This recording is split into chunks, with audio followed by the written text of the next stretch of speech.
Here we go. My name's Todd. This is Cathy. Welcome back to another episode of Zen Parenting Radio. This is episode number 811. Why listen to Zen Parenting Radio? Because you'll feel outstanding, and always remember the motto, which is the best predictor of a child's well-being is a parent's self-understanding. The main focus of today's episode is going to be about Cathy's Substack, and you titled it Choose Your Three Words. But before we do that, I'm going to, I just wrote a tiny thing at the beginning of the Men Living newsletter. You and I have been talking about it this morning, about the loneliness epidemic for men. And the three words that I see a lot in whatever headlines I see is men are lonely. Right. And it's just like a 3-sentence blog that I did at the beginning of this week's newsletter. And it's basically like the whole sentence structure is men are lonely as if it's happening to us. And one of the things that I like to model in my life is taking radical responsibility for the events in my life. I don't always do that. Sometimes I blame and I'm a victim, but when I'm in my best self, I am doing something to navigate the outcome that I want. And when I hear headlines that say men are lonely, the data says that 1 in 6 men in this country don't have a single friend. I empathize with that. I dedicate a lot of my energy to try to support men in finding friends through Men Living and other ways. And I think the proper headline should be men are choosing to be lonely. Because that is a more active voice. Like, this is a choice. If there's a man out there who doesn't have friends and is sitting in his basement, or he is just lonely on a park bench but is longing for connection, all these guys have to do is Google finding a men's group or find best way to find friends. So my invitation is for anybody listening, whether you're a man or a woman who knows a man, just invite them into any of these number of spaces that exist to not be lonely. Well, and let's just take it deeper, because I agree with you. Obviously, you and I have been discussing this a lot because the data that, Men Living and lots of other organizations share, or that Scott Galloway talks about all the time, is about this loneliness epidemic for men.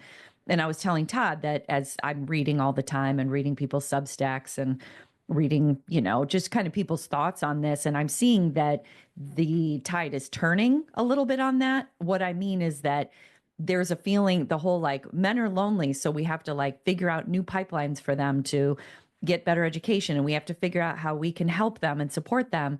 And while no one is inherently against that, there's a lot of choice in that loneliness, to your point, meaning if you really are going to sit in a basement and smoke weed and whatever, then of course you're going to be lonely. Like, that's a given. And the what I always what Todd and I always go back and forth about is that women over time, historically speaking, and even now, we adapt to new situations and learn how to adapt and modernize and become more current with what's necessary to continue, to keep going, to keep moving forward. And I think some men, not all, are at this stopping point where they don't know how to adapt to this changing culture. And so they're just stopping instead of adapting. And it doesn't mean we can't have compassion and empathy, especially if you're a parent and you're watching your son go through this. But the thing that they're missing is that there's so many opportunities and choices. There's no legislation against men. There is nobody trying to put their foot on the neck of men. Like, there's nobody, government is definitely not doing that right now. I mean, white men are in their glory right now, So they have all the opportunities in the world, and the inability to seek out friendships, and the inability is an inability to adapt. And so, Todd, read some of the things, though, that we discussed last night of how men can adapt. Because remember, we were like, you kept saying, so what's the solution? And you read me a bunch of things that we were like, yeah, that's good. That's good. Richard Reeves things. Oh, yeah. Oh, I don't have my phone on me. But one is starting, so boys' brain development biologically is a little bit later than our female counterparts. So redshirting all boys before they get to first grade. So in other words, a girl in first grade, say, she starts at 6, a boy in first grade starts at 7. So maybe, Yeah. if you are concerned about your son's emotional development or academic development, maybe they start a year later. That's one option that has been recommended through research. I think another one that was recommended was, there was something. Oh, are you finding it? I'm finding it right now. Okay. Redesign education to fit boys' developmental needs. That one I'm a little like, Well, that's part of the redshirting a year. okay, so that's the same thing. All right. Rebuild paths to success beyond a 4-year degree. Ideas to invest heavily in vocational training, apprenticeships, and other pathways. I was before you move on, I was just talking to one of my girlfriends because there's a young man in her life that, well, it's not her life, but this young man is dating her daughter. Yeah. And so she's very connected to him and close to him. And he's really struggling because he did not go to school and he's not go to college post high school. And he's not quite sure what to do. And he doesn't feel like there's any opportunities for him. And of course there are, but he's just having a hard time finding that door. And just the idea of there being more vocational programs and more apprenticeship programs and more opportunities to do the kind of work that they, men may enjoy or be good at, and women for that matter too. It's not just for men. It's just about having things beyond a 4-year degree. Like a 4-year degree is not the only way to make a living. And let me say this point. I have a guy friend who decided to go to college. His dad was in blue collar work. And my friend decided to go to college because he didn't want to do what his dad did. He did not want to do the apprenticeship program. And his dad is now retired, doing really, really well because he had this job that paid him well and kept him invested. And my friend who did the 4-year college thing, I wouldn't say he's struggling by any means, but it's still a really hard job that he's like, maybe this wasn't the path for me. Right. Do you know what I mean? So sometimes we just kind of see things and we're like, there's only one way to do this. And really there's many ways to get an education. 2 other ideas. Yes. Supporting fathers and male caregiving. And the idea is to normalize and encourage male caregiving through paternity leave policies, cultural support, and parenting educators aimed at fathers. I love that. And then the last one is redefining masculinity, not erase it. Reeves argues that declaring war on masculinity, he argues against declaring war on masculinity.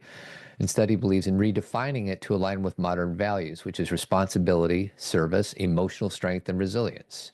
And his idea is to promote a positive, flexible version of masculinity that encourages vulnerability and emotional growth while still honoring traditional strengths like leadership, courage, and protection. Of course. For all, here's the thing. Right now, and I love that, by the way, that the modernizing and, working with the language, it's both. But I sent you an article today, and a lot of the discussion in it about this loneliness epidemic is that masculinity, or let me say in patriarchy, because that's not you guys specifically, that's the system we live in, a patriarchal and a culture. lot of guys hear that word and they feel like it's an attack against them. No, separate the individual, the human being, from the system. Yeah. The system is patriarchy. Okay. So the system is built on making things like emotions weak, making things like being vulnerable weak, making anything that's feminine bad, making connection something where you then are, whipped and, you don't have your own individual life or thoughts. All of that has been, all of those things that actually lead to joy, connection, and loneliness has been, the patriarchy has called it bad. Yep. Okay. So part of the reason that women are able to adapt and modernize, even though they're constantly being forced to, like, it's a little more pressure, a little more of the foot on the neck, if you know what I mean. But the reason they can is because they live for connection and, like have sensitivity and empathy and compassion. Yes, men have that too, but inside of them, they think it's bad and wrong if they are living in the man box. The men who have made their way out of that man box, hallelujah. So again, we're just speaking generally, but you can understand, men are like, I don't know what to do in this culture. I don't know who to be, which is why it's because all the things that actually bring you joy in life, they've been told to not like. Yeah. They've been told to push away. So the whole modernizing of masculinity is making empathy and compassion and sensitivity good for all people. Yeah.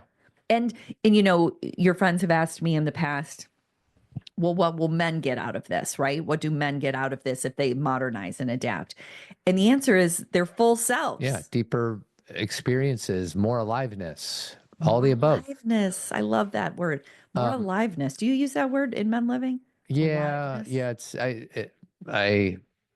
There's a piece in Conscious Leadership Group, which was something I trained under, and they talked about integrity, and integrity is to be whole. It means integer. Integer, And a yeah. lot of CLG work and other personal growth work is what's getting in the way of you being whole or making you feel really alive. Yep. And part of the reason why these boys and men feel so dead inside is because they're not accessing all of their emotions. They've been cut off. They've been cut off from themselves. So anyways, all right. So Okay. before we go to your blog, I just want to say we have a Zen Talk next Tuesday. Okay. Zen Talk number 199. And then there's a Differently Wired Families Talk next Thursday. And then you and I are doing something in collaboration with Men Living called Men, Marriage, and Menopause, Navigating the Change Together. And that's on Thursday, May 1st. So all these things that Todd are describing, all of these fall under our Team Zen community. And our Team Zen community is like a parenting virtual community. So anyone can join. It's $25 a month, cancel anytime. But you have access to a Q&A with Todd and I, that's what a Zen Talk is. And all of these micro communities, groups of people who are dealing with similar challenges or issues. And then we do these like kind of special presentations that are at night. And this menopause one was born out of Todd and I discussing menopause and me really wanting Todd to understand the change that I'm going through. And Todd and I discussed how important it is if you are in partnership with a woman who is anywhere in her 40s and 50s to understand, to like know what's changing in her body. I mean, first and foremost, women should understand. And a lot of women don't. And a lot of women don't.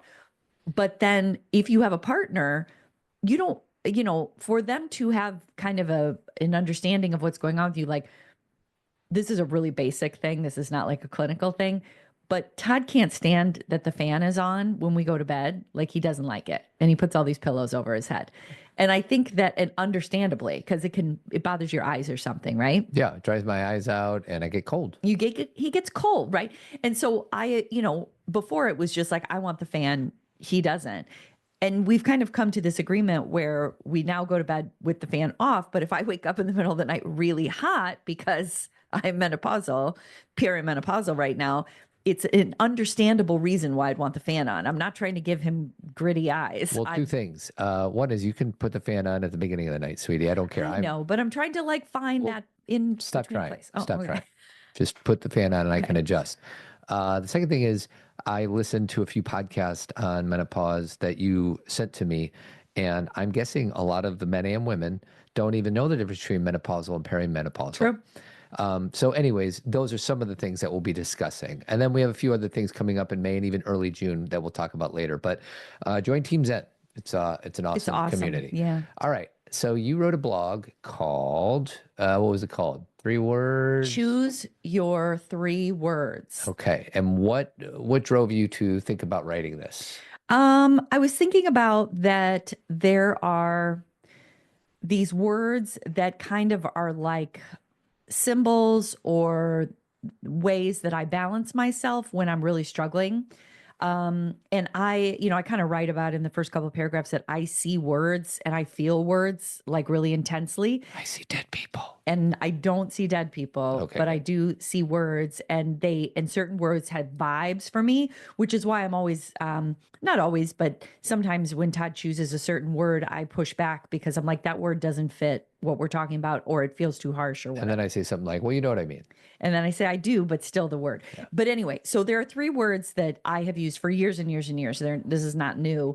And they hold up under every circumstance. Okay. There's like never a time that these words don't work for me if I'm struggling, if I'm not sure what to do next, if who I want to be in a relationship, if Todd and I are arguing, how I am as a parent, they hold up. So the reason I wanted to share them with people is because I feel like that can stabilize us during non-stable times. As you navigate finding the right words. You did a pop culture reference of the finding of the words. You remember what pop culture reference you threw in I the think I article? talked about the macro data refinement team in Severance. Macro data refinement. Macro data refinement. Macro data refinement. Macro data refinement. Macro data refinement. Macro data refinement.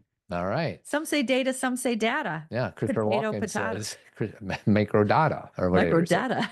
But yeah, their job is to look at numbers and to feel the numbers. And your job is to look at words and feel the words. You got it. And that's a wonderful gift of yours that I don't have nor really want to have. Well, I'm going to share my 3 words. If you get my Zen Parenting Moment on Friday, that's my Substack. You can subscribe and get it every Friday. So every time Todd and I talk about it, you'll already have read it. Yeah. All you have to do is scroll below and subscribe. But I'm going to share them here too. But do you have words as well? No.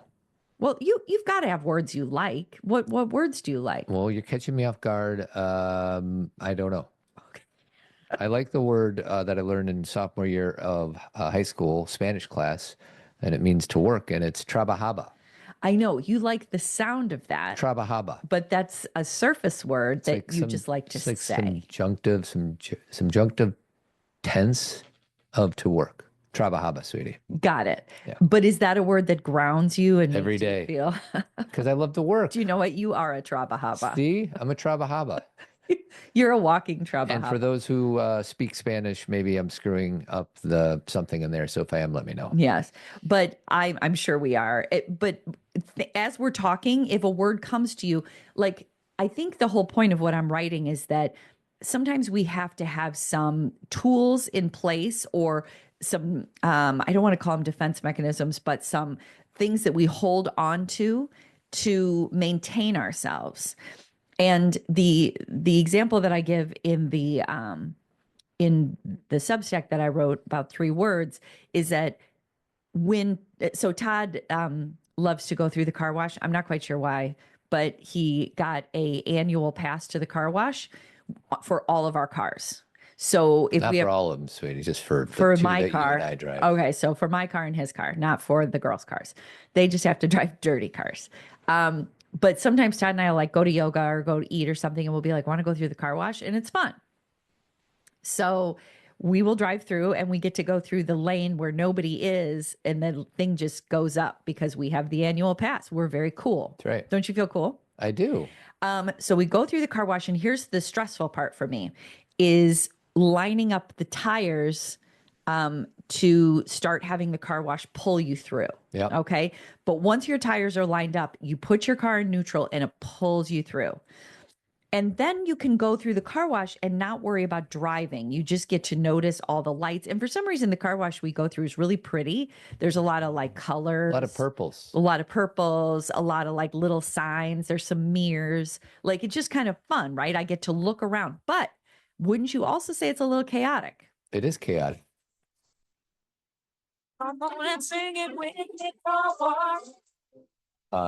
I love it. I actually feel very relaxed because all these things are happening around me, yet I'm still in my car and I feel protected from the chaos. Okay. Beautiful segue. Thank you. I feel like my 3 words protect me from the chaos. Oh, interesting. Okay.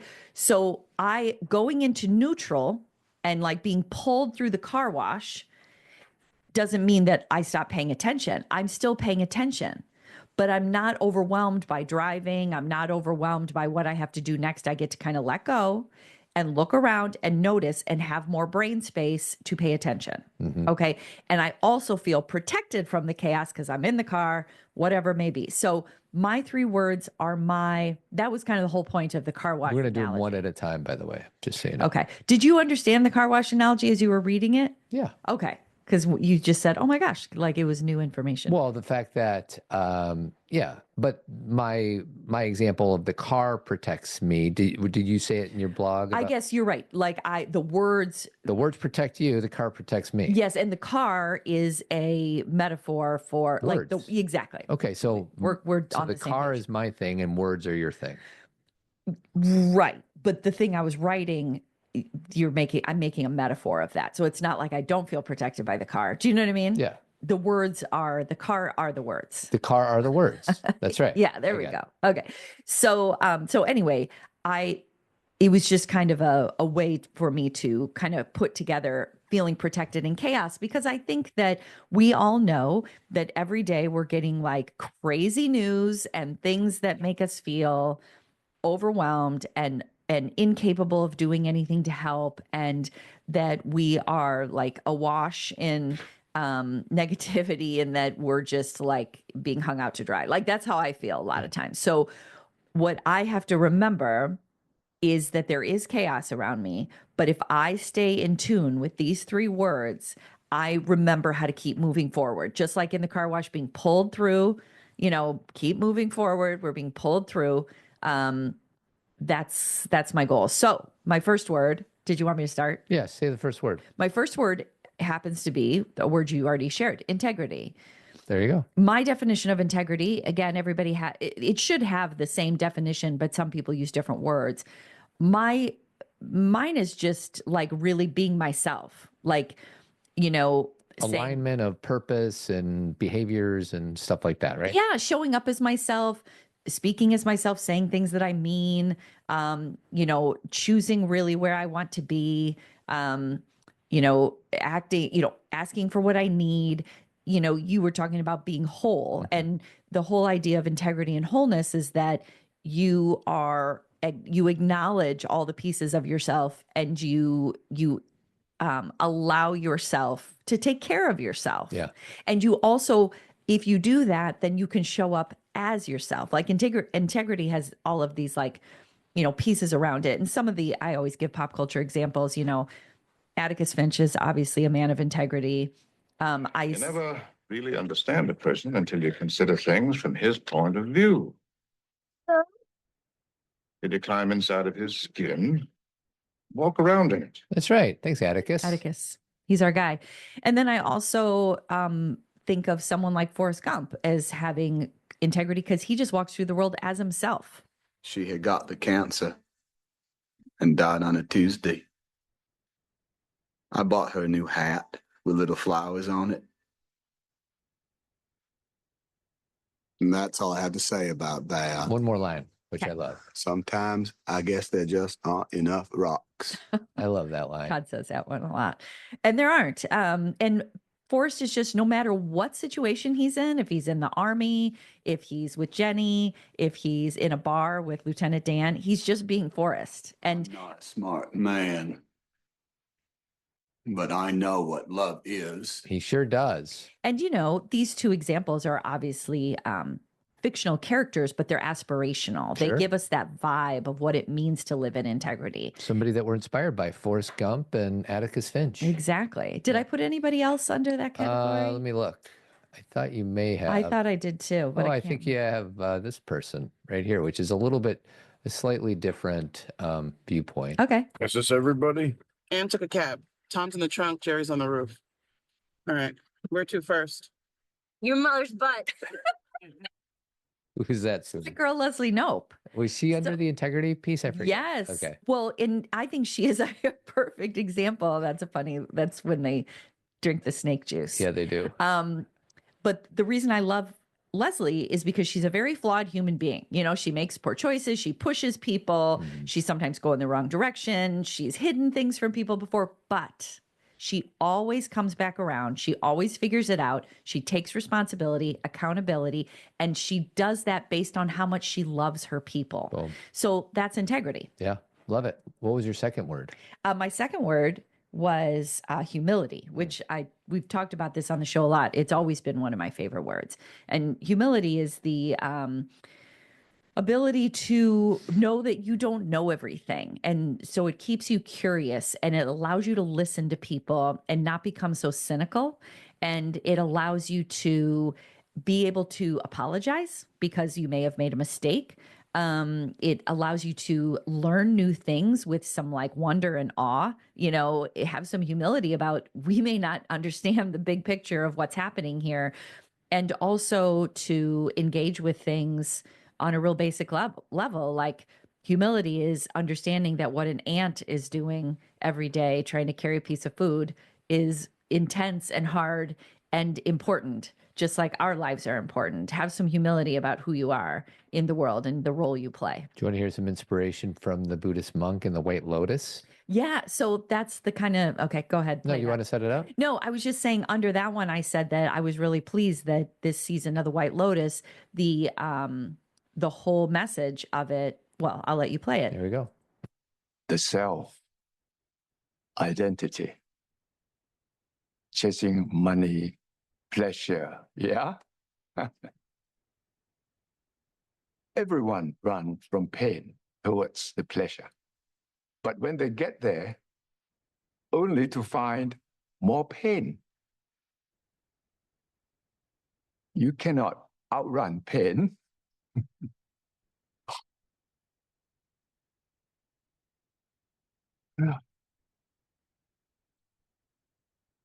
That's when he's talking to Tim. Yeah, I always love that. It's so simple. We're all chasing pleasure, right? Because it gives us all these chemicals that pump through our body, serotonin, whatever it is. And then when we get there, it's so short-lived and we're back where we started. Absolutely. So I just thought that was a wonderful piece. It is. And I think that changes Tim in that moment. He still needs to take He's his, got a little more growing up to do after that scene. he's got a few days. Yeah. It's, hard swallowing pills. He's got to know to wash out the blender. Yeah. Oh God. Like, come on. I mean, we've all discussed the fact that they didn't wash out the blender, but gross.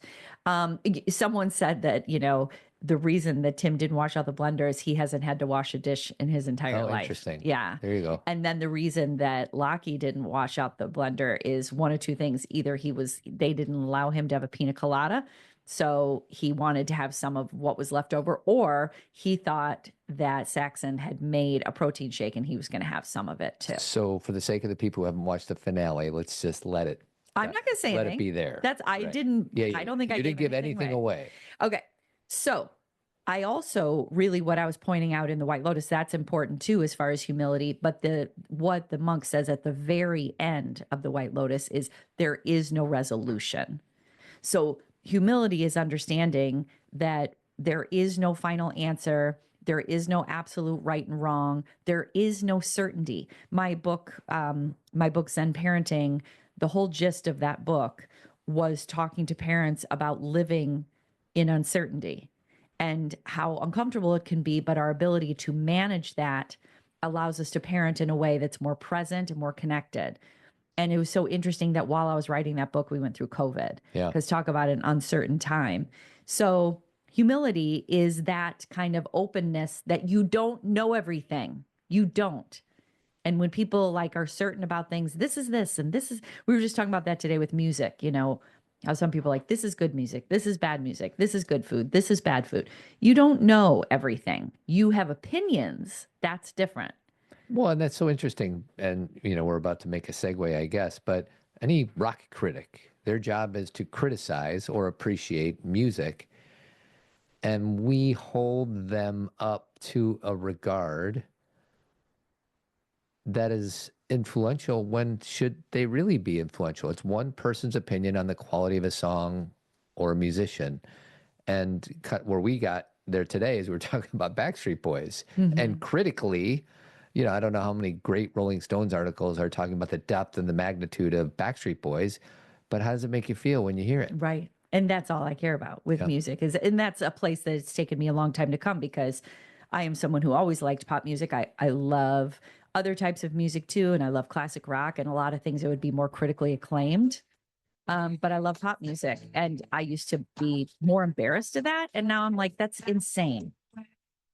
Because first of all, everybody thinks they know this song. Everybody sings it. Everybody loves it. It's become like a classic, right?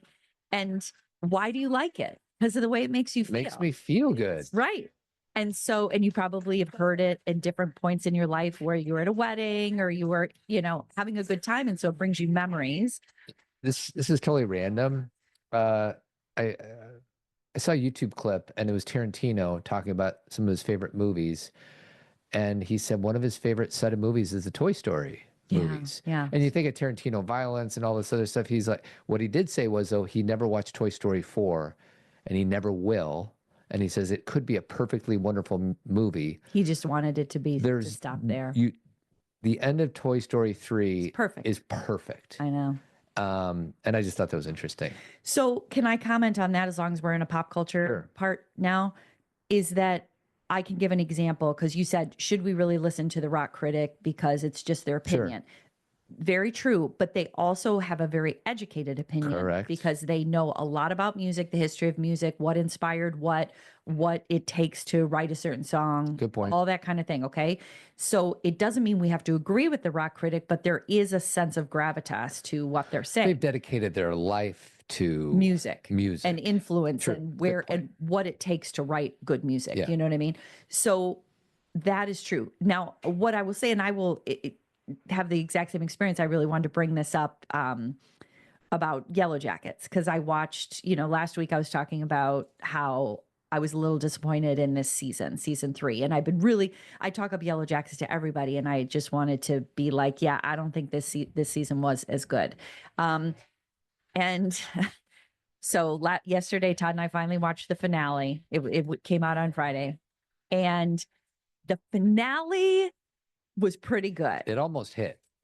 And the reason it almost hit is, and I was kind of annoying while we were watching it, but the very beginning of the episode was old school Yellow Jackets. I was like, that's it. That's the tone. That's the feel. I can feel it. And then there were scenes that were so bad. They were just either poorly written or poorly acted. And I kept saying, Todd, this is so bad. And then all of a sudden the scenes at the end and the song they use at the end is so good. Do you remember what they used at the end? Living on the edge. Yes, it's perfect. Yeah. And it was so I was like, this is it. And so my point is that I'm watching that through a pop culture lens. I've watched a lot of shows. I know the tone of shows. And I don't mean like, because I say it's right. I have enough humility to understand that other people may not have liked the episode.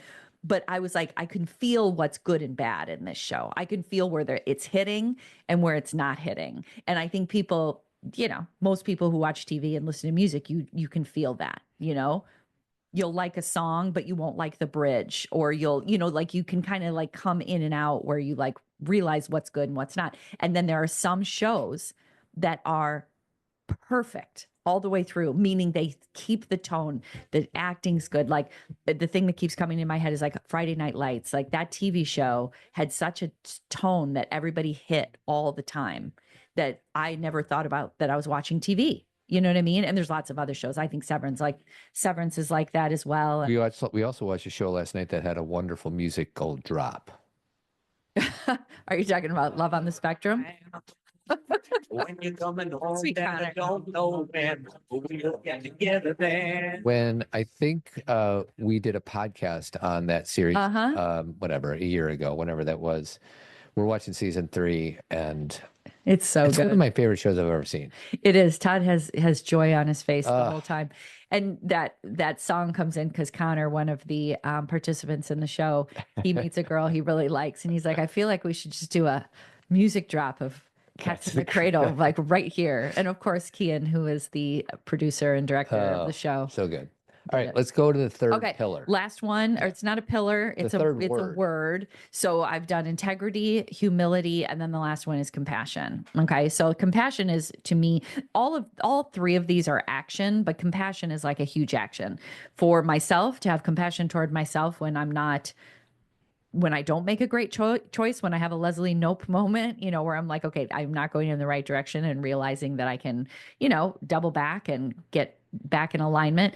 And also for other people when they're struggling, like there are people, you're going to run into people throughout your day who may have gotten bad news, or are, dealing with a health crisis, or are just mad about something that's happening in the world. And not everybody is going to be in a great place, and having compassion for them and not thinking you're the center of the world and that they need to entertain you with their happiness all the time. Right. We have to have some compassion for other people's experiences. So, and that is the word that is really helpful to me. All of them are helpful in relationship, but compassion is really helpful because sometimes I really would just want to be right. And I really just want people to do things the way I said to do them. And I love being right. I know, me too. I love it when people do things I tell them to do. I know, me too. It's the best. But compassion is understanding that this person experiences the world a little differently. And this works with humility and integrity too, Sure. And that we have to jump out of ourselves and have an understanding of what other people are experiencing. So integrity, humility, and compassion for me are my guideposts. They are my neutral as I go through the car wash. Like they allow me to be in chaos, but not feel so ungrounded. Because if we're not sure who we are or what we're doing or what our values are, it can be really disrupting every day.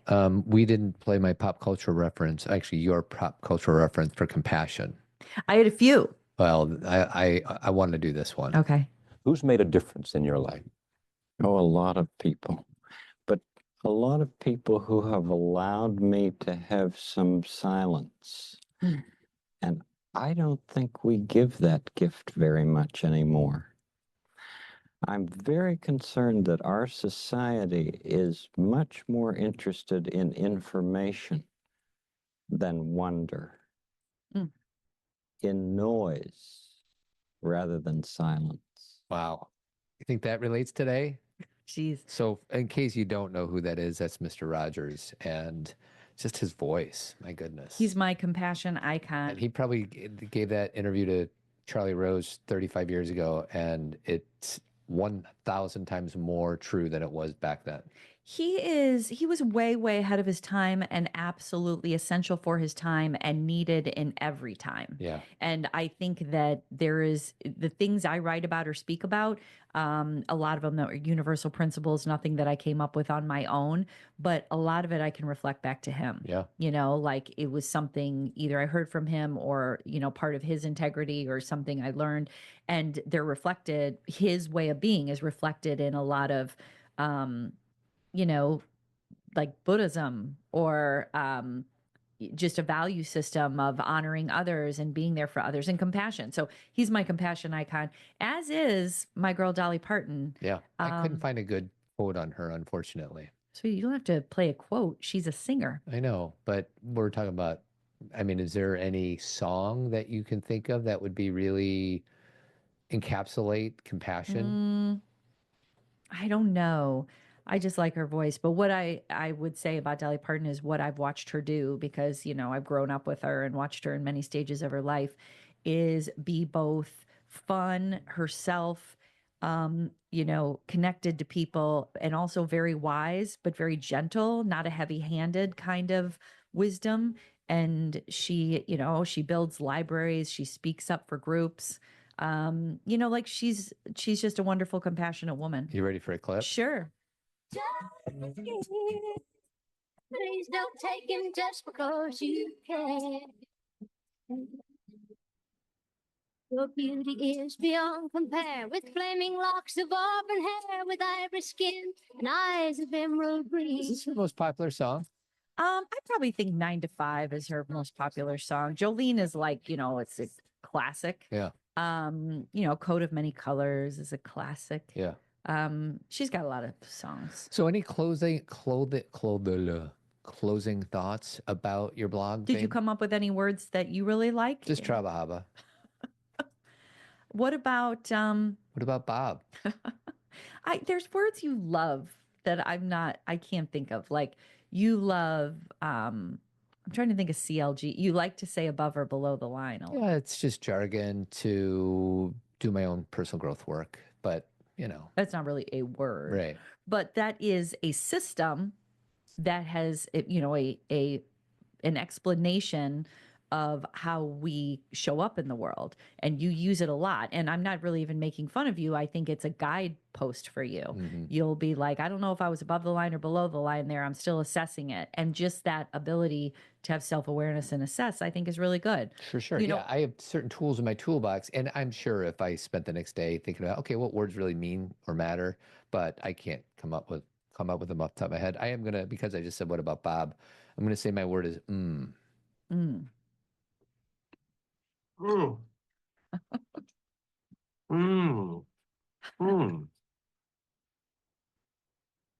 Is he eating corn? What's he eating? He's eating a corn on the cob. Yes, I think.